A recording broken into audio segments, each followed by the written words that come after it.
Di balik pintu kontrakan nomor 17, malam ini, aku akan membacakan kisahnya untuk kalian. Siapkan mental kalian. Selamat datang di channel Hore Horrorcore.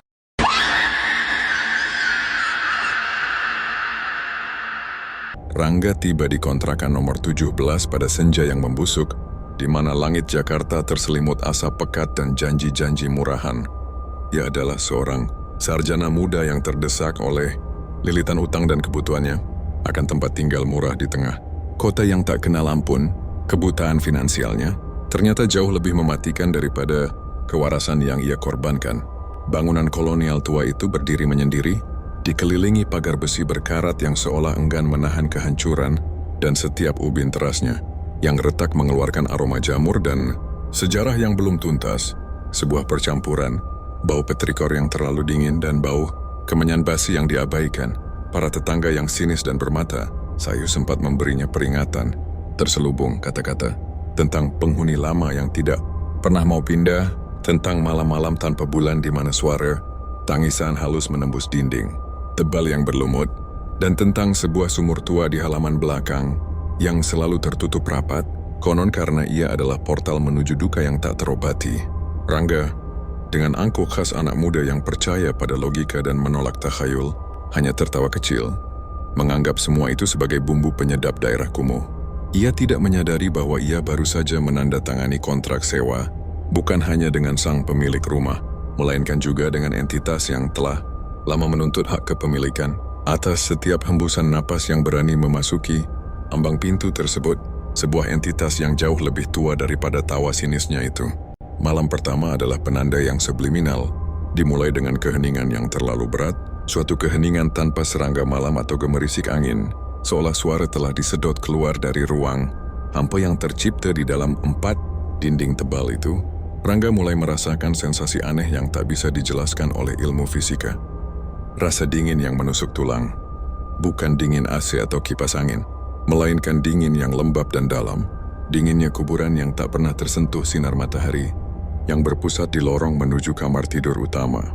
Ia mendapati dirinya terus-menerus menoleh ke belakang, diganggu oleh persepsi prefer bayangan yang bergerak cepat di sudut mata, bayangan yang lenyap begitu ia berbalik penuh, meninggalkan residu rasa cemas yang lengket dan sulit dibersihkan. Puncaknya terjadi menjelang dini hari ketika sebuah aroma melati tua yang menyengat tiba-tiba menyeruak, mengalahkan bau pelitur lama dan debu, sebuah wewangian klasik yang terasa memabukkan dan mencekik, seolah-olah parfum mahal seorang wanita paruh baya yang telah membusuk disemprotkan tepat di hidungnya.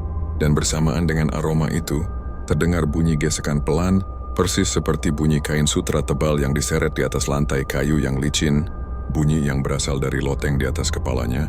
Sebuah loteng yang ia yakini kosong, yang memaksanya menggenggam selimut tipisnya erat-erat, menyadari bahwa ia mungkin telah membuat kesalahan fatal, karena rumah ini jelas bukan miliknya untuk ditempati. Fenomena-fenomena yang mulanya halus berubah menjadi penampakan yang semakin kurang ajar dan jelas, menuntut pengakuan eksistensinya. Sekitar malam ketiga, suara langkah kaki berat, namun ritmis dan tanpa sepatu, mulai terdengar jelas menyusuri lantai ruang tamu. Suara yang selalu berhenti tepat di depan pintu kamarnya, diikuti jeda yang menegangkan, seolah-olah sosok di balik pintu itu tengah mengamati nafasnya dari celah kunci yang kecil. Rangga, yang sempat mencoba tidur dengan earphone, terpaksa mencabutnya ketika bisikan-bisikan itu berhasil menembus kerasnya. Musik rock yang ia putar, bisikan dalam bahasa Jawa kuno yang ia pahami maknanya. Meskipun ia tak pernah mempelajarinya, sebuah rangkaian keluhan tentang pengkhianatan, kehilangan kehormatan, dan permintaan untuk mengembalikan apa yang telah diambil darinya. Rasa takutnya mencapai titik didih ketika saat sedang memanaskan air di dapur tua yang gelap, yang melihat pantulan buram di kaca jendela. Sosok wanita berpakaian kebaya putih gading yang sudah lusuh, rambutnya terurai panjang menutupi sebagian wajah pucatnya, dan yang paling mengerikan adalah tatapan matanya yang kosong namun penuh dendam, mata yang menatap tepat ke arahnya. Bukan melalui pantulan dirinya sendiri, tetapi menatapnya dari dalam kedalaman cermin tersebut, sebuah tatapan yang memancarkan penderitaan sahabat lamanya, membuat air yang ia pegang tumpah, dan ia mundur perlahan, menyadari bahwa entitas ini tidak hanya mengamati, tetapi juga mulai mencoba berinteraksi langsung dengannya. Keterpurukan psikologis, Rangga diwarnai oleh mimpi-mimpi yang mendetail dan repetitif, yang berfungsi sebagai terowongan menuju masa lalu tragis penghuni rumah itu. Setiap ia terlelap, ia seolah dipaksa menjadi penonton di sebuah drama kolosal tentang kesetiaan yang dikhianati dan akhir yang kejam. Dalam mimpi itu ia melihat seorang wanita bernama Sulastri, istri sah seorang saudagar kaya di era 1940-an, yang dikurung di kamar belakang. Setelah suaminya memilih selingkuhan, muda dan merampas seluruh harta warisannya, sebuah kisah universal tentang ketamakan yang terjadi di ruangan yang kini ia tempati. Mimpi itu selalu diakhiri dengan pemandangan Sulastri yang menggantung diri di kusen pintu kamar itu, tepat setelah ia mengubur sebuah kotak kecil berisi surat-surat berharga dan perhiasan, sebuah aksi bunuh diri yang didorong oleh rasa malu yang tak tertahankan dan kemarahan terhadap ketidakadilan yang menimpanya.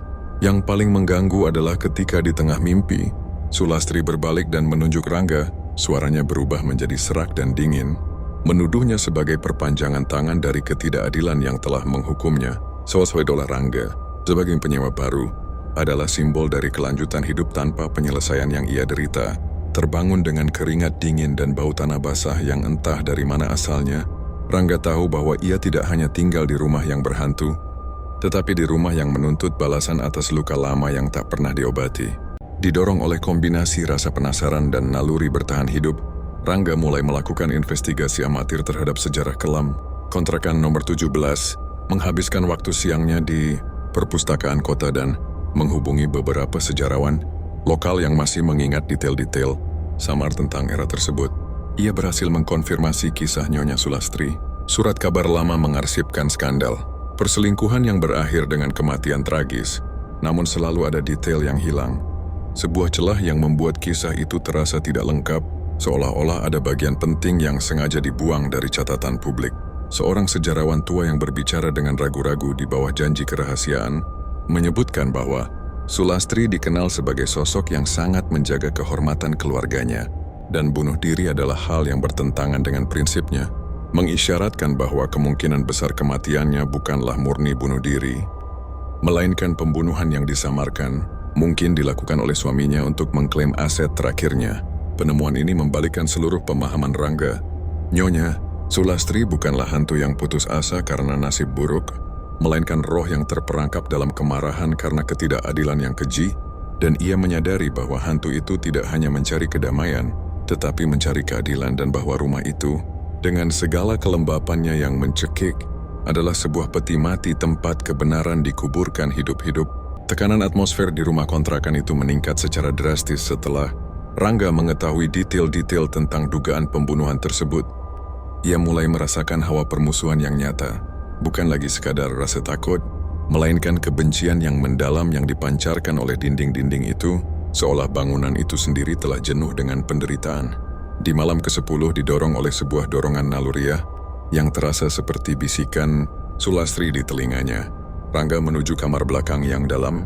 Mimpinya selalu menjadi tempat penguburan rahasia.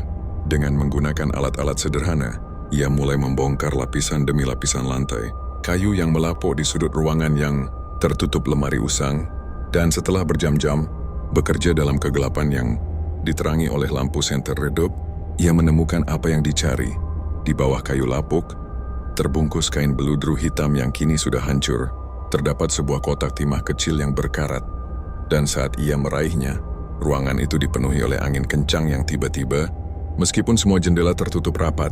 Kehadiran Sulastri terasa begitu padat, dingin, dan mengancam, seolah-olah ia telah menunggu momen ini selama 70 tahun, dan Rangga tahu bahwa membuka kotak itu adalah tindakan yang bisa membawa pembebasan atau kehancuran total. Sebab ia kini menggali lebih dari sekadar sejarah, ia menggali ke dalam inti kepedihan dan dendam abadi sang penunggu rumah. Saat tutup kotak timah itu terbuka dengan derit menyakitkan, memancarkan aroma tanah dan karat yang kuat, seketika lampu senter Rangga mati, meninggalkan kegelapan absolut yang terasa seperti mata Sulastri yang menutupinya.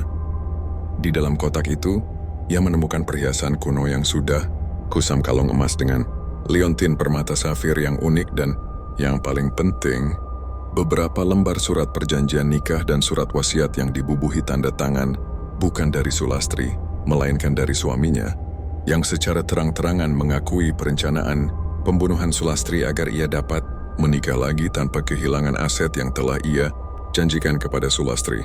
Tepat pada saat ia menyentuh surat-surat tersebut, udara di sekitarnya menjadi sesak dan membeku, dan Sulastri muncul, tidak lagi sebagai bayangan buram, melainkan sebagai manifestasi penuh, sosok yang menjulang tinggi, dengan kebaya putih yang kini tampak sobek dan bernoda, wajahnya pucat pasi, namun matanya yang memerah menyala-nyala, oleh api kemarahan dan ratapan, yang telah lama tertahan.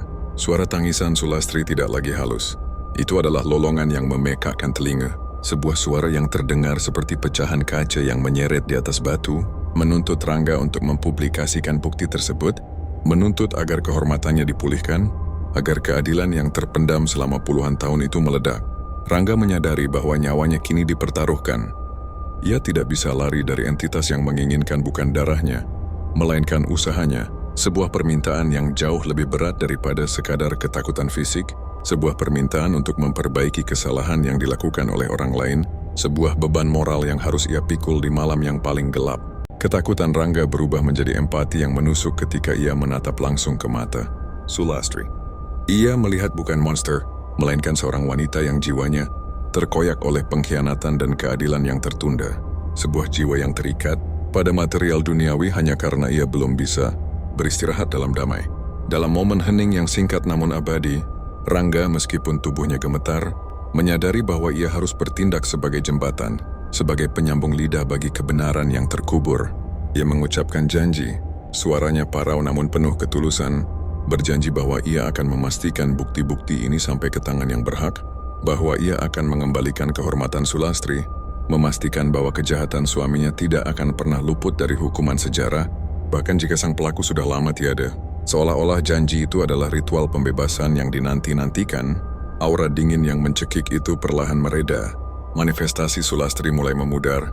Wajahnya yang penuh amarah kini digantikan oleh ekspresi kesedihan yang damai, seolah-olah beban ribuan tahun telah diangkat dari bahunya, dan Rangga melihat sekilas senyuman samar sebelum sosok itu menghilang sepenuhnya ke dalam kegelapan, meninggalkan kotak timah terbuka dan bau melati yang perlahan-lahan mulai berubah dari aroma yang mencekik menjadi aroma yang menenangkan, menandakan bahwa sang penunggu telah menerima jaminan tersebut.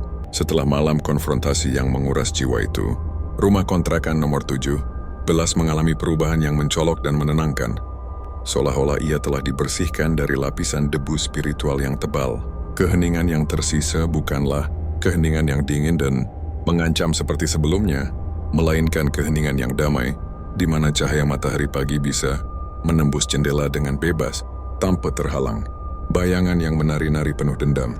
Rangga menepati janjinya, menyusun semua dokumen yang ia temukan, menunjukkannya kepada otoritas yang relevan dan sejarawan lokal, yang terkejut dengan kejelasan bukti pembunuhan yang selama ini hanya dianggap sebagai mitos lokal, dan meskipun suaminya telah lama meninggal, kisah Nyonya Sulastri akhirnya mendapatkan tempat yang selayaknya dalam catatan sejarah. Kota sebagai korban, bukan sebagai hantu jahat. Rangga menyelesaikan masa kontraknya namun ia tidak lagi sama.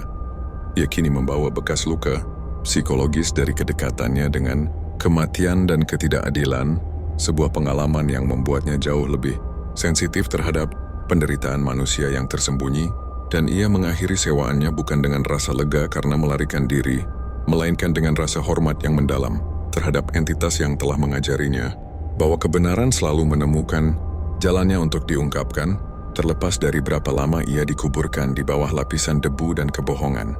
Kisah nyata tentang penunggu kontrakan nomor 7 Belas akhirnya menjadi pelajaran filosofis yang mendalam bagi Rangga dan juga bagi siapapun yang mendengarnya, yang menyadari bahwa rumah tua bukanlah sekadar struktur fisik yang terbuat dari bata dan semen, melainkan wadah yang menyimpan sisa-sisa emosi yang belum terselesaikan, sebuah museum penderitaan yang tak terlihat, di mana ketidakadilan yang tidak diselesaikan di masa lalu memiliki kemampuan mengerikan untuk menjangkau dan menghantui masa kini.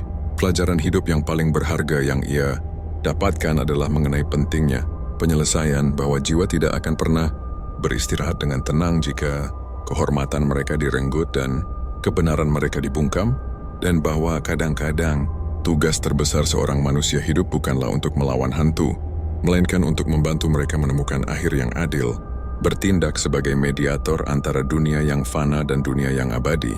Rangga meninggalkan rumah itu, membawa serta liontin safir Nyonya Sulastri sebagai pengingat abadi, sebuah pengingat bahwa ketamakan dan pengkhianatan dapat menciptakan rantai penderitaan yang melampaui kematian, dan bahwa kepemilikan sejati atas sebuah tempat tidak ditentukan oleh selembar surat kontrak sewa, tetapi oleh jejak luka batin yang ditinggalkan oleh penghuni tragisnya, mengajarkan bahwa penghormatan terhadap sejarah, meskipun itu menakutkan, adalah satu-satunya kunci untuk mencapai kedamaian sejati.